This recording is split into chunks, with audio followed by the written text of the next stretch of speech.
Hello, in this video I'll be showing you how to interface a servo motor with a Raspberry Pi board and make it rotate in different angles as per the way we want it to. So a servo motor is a combination of DC motor, position control system and gears. So the servo motor I'm using here is an SG90. It is specifically a 180 degree servo meter. So with this we can position the axis from about 0 degrees to a maximum of 180 degrees. So this servo can be controlled with the principle of pulse width modulation. So pulse width modulation is in short PWM signal. It is a method used for getting variable voltages from a stable power supply. So to vary the specific voltages on the signal output to the motor, we would be using the concept called duty cycle. So duty cycle is a ratio between the on time to the on time plus off time, that is the total time. So based on this duty cycle calculation, we would be mapping it to the positions, and in the code we would be using the duty cycle calculation to change it and make those specific alterations in the position. So the position to duty ratio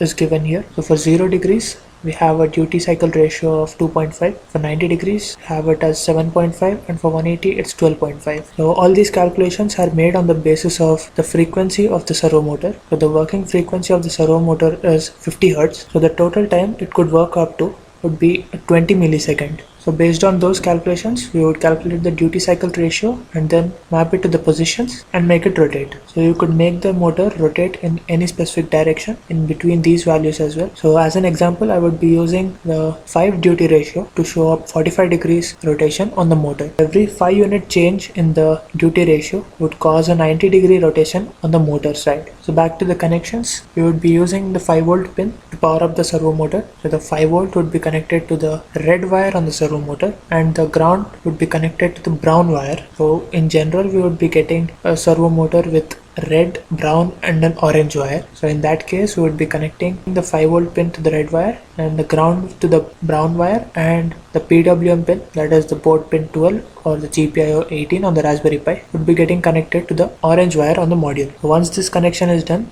we could send signals on the board pin 12. So those signals will be pulse width modulated. There would be variable voltages coming up on the signal. So that would cause the motor to rotate in different directions. So now let's look at the project hardware, understand the connections much better and move on to implementing it. Here we are with the project hardware with the connections made as per the connections shown in the Fritzing diagram. Let's have a closer look at it and move on to the project implementation. So the servo motor in here has got the orange, red and the brown wires. Orange would be for the PWM signaling, so that would be the input for the module. The red would be the 5 volt pin connecting on the Raspberry Pi, and the brown would be the ground. So I have made those corresponding connections on the Raspberry Pi as well. So once the connections are done, we are ready to run the program and see the servo motor in action.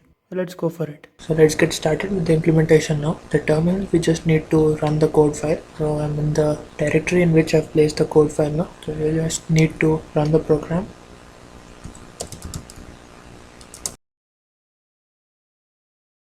So let's shift to the hardware and observe the output.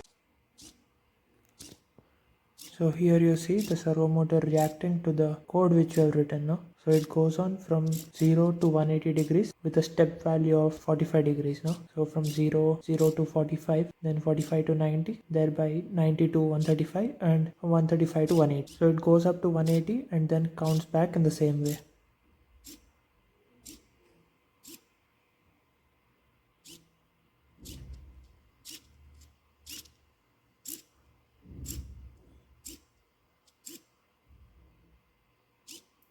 So this is how we get the servo motor running now.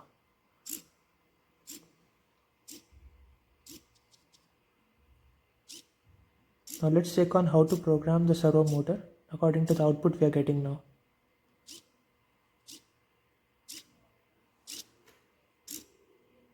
So here we are with the main code file. Let's start understanding it step by step. So here we import the rpi.gpio as GPIO. This is used for setting the modes for the pins and giving them the declaration as input or output. Then we import the time module to include delay in the program. So in the next step we set the mode for the GPIO pins. So GPIO.board will be the mode here. That is as per the board pin naming. And then we set the warnings as false, and then move on to setting up the pin, that is the board pin 12, which is GPIO 18 as as per the GPIO.BCM naming. So as we are using the board naming here, we have given the board pin 12. So on the Raspberry Pi, GPIO 18 is the PWM pin. So we'll be using that pin and setting it as the output. Once this is done, we move on to initializing the PWM function for the pin now.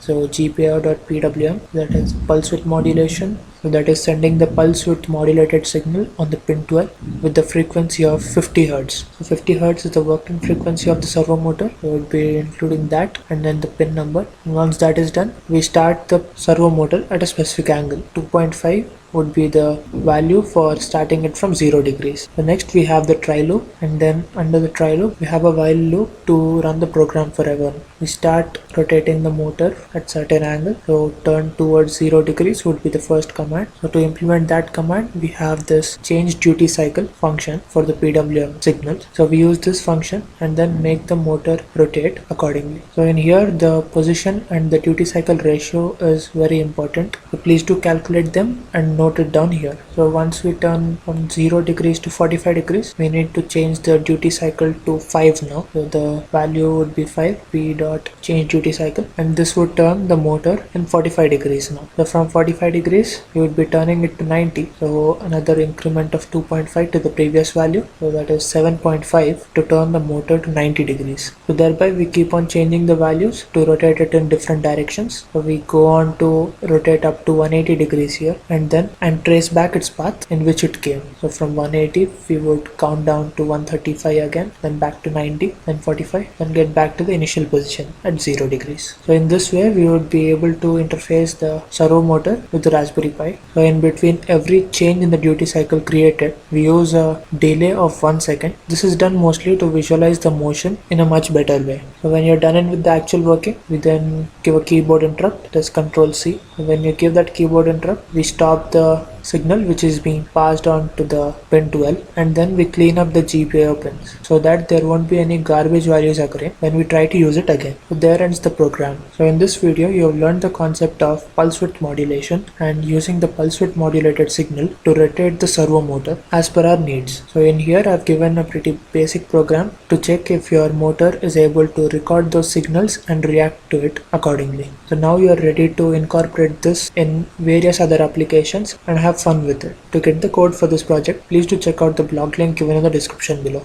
Thank you.